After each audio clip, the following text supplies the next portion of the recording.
नोटों की बारिश हो रही है, जबकि नोटबंदी के 46वें दिन भी लोग कैश की किल्लत से परेशान हैं।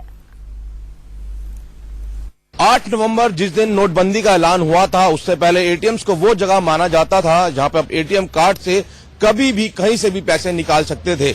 लेकिन इन 40 दिनों के अंदर हमने एटीएम्स की तस्वीर बदलते हुए देखी।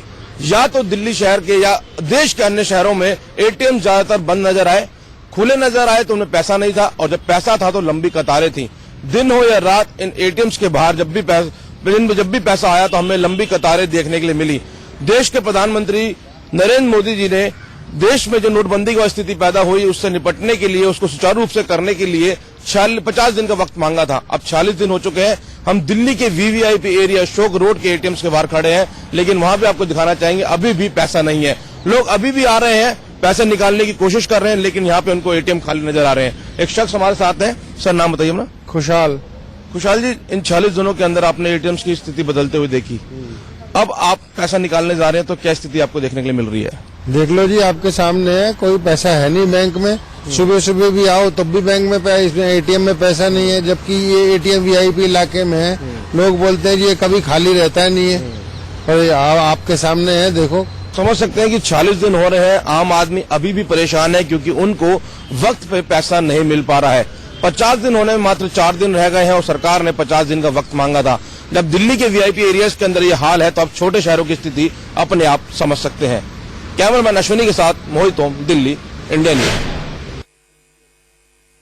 नोटबंदी का 46वां दिन है और क्या तकलीफ कम हुई? क्योंकि आज के बाद 4 दिन बचेंगे प्रधानमंत्री मोदी के वादे को पूरा होने में। गाजियाबाद में हम मौजूद हैं और क्या तकलीफ कम हुई, इस बात को जानने की कोशिश कर रहे हैं। साहिबाबाद इलाके में आपको सिंडिकेट बैंक की ब्रांच की तस्वीरें दिखा रहे हैं, जिसका ये एटीएम है, और यहाँ पर जो तमाम लोग आए हुए हैं वो कैश की आस में आए हुए हैं। बैंकों के बाहर कतारें कम हो गई हैं, सन्नाटा अब पसरने लगा है बैंकों की ब्रांचों के बाहर। लेकिन क्या एटीएम में कैश आ रहा है? क्या एटीएम में कैश नहीं आने से जो तकलीफ है वो किस तरह की बढ़ती जा रही है, वही हम लोगों से जानते हैं। किस किस एटीएम पर आप गए?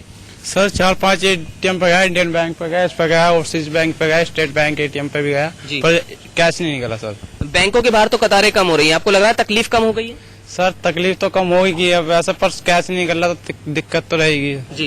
इनका ये कहना है कि तकलीफ कम जरूर हो रही है, लेकिन एटीएम पर तकलीफ कम नहीं हो रही है। लोग अब कैशलेस माध्यम भी अपनाते जा रहे हैं, उस तरह से वो खुद की तकलीफ दूर करने की कोशिश कर रहे हैं, लेकिन एटीएम पर कैश नहीं होने से बहुत ज्यादा परेशानी का सामना यहाँ पर लोगों को करना पड़ रहा है। सामने आपको जो एटीएम मशीन दिख रही है वो भी बहुत क्लियर नजर नहीं आ रही है, क्योंकि उसके डिस्प्ले में भी कुछ ज्यादा कुछ नजर नहीं आ रहा है, शायद कुछ टेक्निकल खराबी होगी। कितने एटीएम पर गए आप? भैया मैं 3 एटीएम पे गया हूँ, कुछ भी नहीं दिख रहा है, पैसे कहीं नहीं मिल रहा। मोदी जी ने 2000 रुपए का वादा किया था, वो भी तो दे कम से कम पैसे जी, वो भी नहीं मिल रहे हैं। 50 दिन पूरे होने वाले हैं, आपको लगता है तकलीफ पूरी तरह से अब कम हो रही है? नहीं होगी सर, मुझे बैंकों में कतारें तो कम हो गई है। हाँ, बैंकों में कतार कम हो गई है, पर वैसे तो नहीं कम आ रहा सर। वो 2000 जो वादा किया था वो भी तो नहीं मिल रहे हैं जी। बस सर यही कहना था हमारा। इनका ये कहना है कि बैंकों के बाहर की कतारें कम हो गई हैं, लेकिन एटीएम में कैश नहीं है, और यही वजह है कि लोगों को बहुत ज्यादा परेशानी का सामना करना पड़ रहा है। ठंड है, कोहरा है, लेकिन उसके बावजूद लोग सुबह के वक्त निकल जाते हैं कि शायद किसी एटीएम मशीन में उन्हें कैश के दर्शन हो जाए। और जैसा कि लोग हमें मिल रहे हैं कि वो 20 से 30 बल्कि 40 एटीएम तक घूम कर आए, लेकिन कैश नहीं मिला। अब आने वाले 4 दिन ये तय करेंगे कि क्या वाकई वादा पूरी तरह से सही साबित हो रहा है या फिर अभी कुछ और वक्त इस वादे को पूरा होने में लग सकता है। गाजियाबाद से जतिन गोस्वामी।